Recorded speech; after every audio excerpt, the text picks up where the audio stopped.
Всем привет, меня зовут Елизавета, я основатель компании по карьерному консультированию EP Advisory. И сегодня я хочу поделиться с вами некими фразами, которые вы можете использовать во время интервью на английском языке, если вдруг вам что-то непонятно или вы хотите выиграть время, чтобы подумать.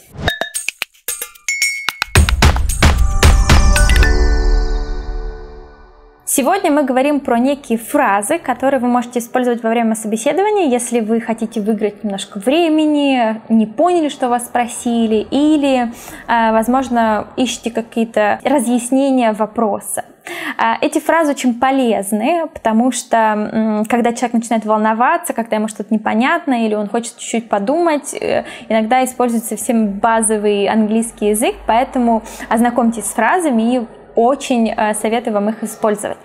Итак, первая группа фраз относится к той ситуации, когда вы хотите выиграть чуть-чуть времени. То есть вы, в принципе, знаете ответ на вопрос, но хотели бы его немножко сформулировать в голове, прежде чем отвечать. Как вариант, не фраза, может быть просто глоток воды, при этом я не советую глотать больше, чем 3 раза во время интервью, так что будьте осторожны, когда вы глотаете. Ну и самая простая фраза в этой ситуации — это «let me think about it». Да, не бойтесь ее говорить, это абсолютно нормально. Все ожидают, что в какой-то момент во время интервью вы попросите чуть-чуть время, чтобы подумать. Дальше хорошая фраза в этом случае будет «That's an interesting question.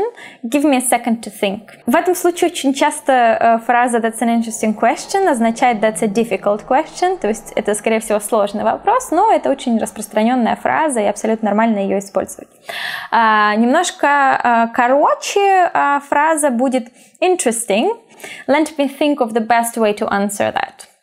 Да, то есть вместо того, чтобы вы говорите «That's an interesting question», вы просто говорите «interesting». Если вам задают вопрос, который связан с компетенциями, то есть тип вопросов, как «Приведите пример, когда вы проявили свои лидерские способности в последней работе», здесь вы можете выиграть немножко времени, просто повторяя вопрос и вот такую фразу добавляя. То есть, например, so you're looking for an example of leadership skills. I can think of a few, but I think the most relevant in this case would be... И вы дальше говорите, да? Дальше ситуация, когда вам нужно немножко уточнить, что компания имеет в виду, да, и работодатель. Здесь очень важный момент. Иногда работодатель будет ожидать, что вы спросите у него. То есть, если вам задают, например, большие компании так называемые брейн-тизеры и спрашивают у вас, как засунуть жирафа в холодильник, ожидают, что вы какие-то задаете вопросы, от которых вы сможете отталкиваться, да, то есть это слишком такой широкий вопрос. Поэтому абсолютно нормально сказать что-то типа «Could you please clarify what you mean by?» Дальше, если, например, есть 2 варианта ответа на этот вопрос, вы можете сказать что-то типа «Can I ask if you are interested in this issue from this perspective or this perspective?» Да? То есть это может быть, например, с точки зрения внешней политики компании или внутренней политики компании. Да? Какие-то 2 разных ответа. Дальше хорошая фраза для использования — это «Just so I'm answering the right question, could you please specify what you mean by?» Да, то есть вы сразу говорите «just so I'm answering the right question». Это тоже очень хорошая фраза. Дальше ситуация, когда вы не услышали вопрос. Это очень часто бывает по телефону. Либо вы как-то там думали о чем-то, отвлеклись, не очень концентрированы. Или просто у человека какой-то ужаснейший акцент, и вы не понимаете, что он говорит. Абсолютно нормально спрашивать, когда вы что-то не поняли. Как лучше спрашивать? Самый простой способ — I'm sorry, could you please repeat that question? Особенно если вы говорите по телефону. Дальше, как вариант, I didn't quite catch that. Could you please repeat your last question? Возможно, вы услышали какую-то часть предложения, но при этом не услышали другую. Тогда вы можете сказать «Sorry, I didn't catch the bit after...» «Could you please repeat it?»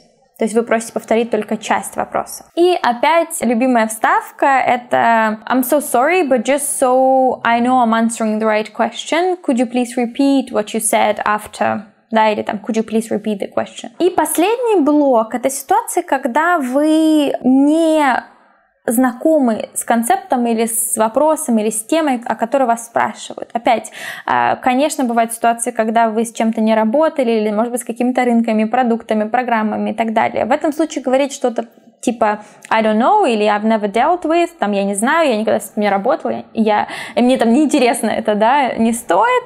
Я всегда считаю, что достаточно хорошая фраза, примерная, будет вот такая. I'm not sure I have the exact answer to your question, but I can share the experience that gets close to what you're looking for, да, и потом рассказать. Либо that's not a concept I am very familiar with yet, but I can share, да, то есть вы говорите, это не та концепция, с которой я полностью знаком еще, но я могу вам рассказать вот то, вот то, вот то. То есть всегда немножко уводить потенциального работодателя от просто вопроса «я не знаю» до вопроса «а что я могу рассказать, что максимально близко к тому, что вы спрашиваете». Вот все, что касается фраз. Убирайте из лексикона такие фразы, как honestly, или там frankly speaking, или honestly speaking. То есть честно говоря, вообще все, что связано с честно говоря, просто потому что, ожидают от вас, что вы и так все будете честно говорить. Вот.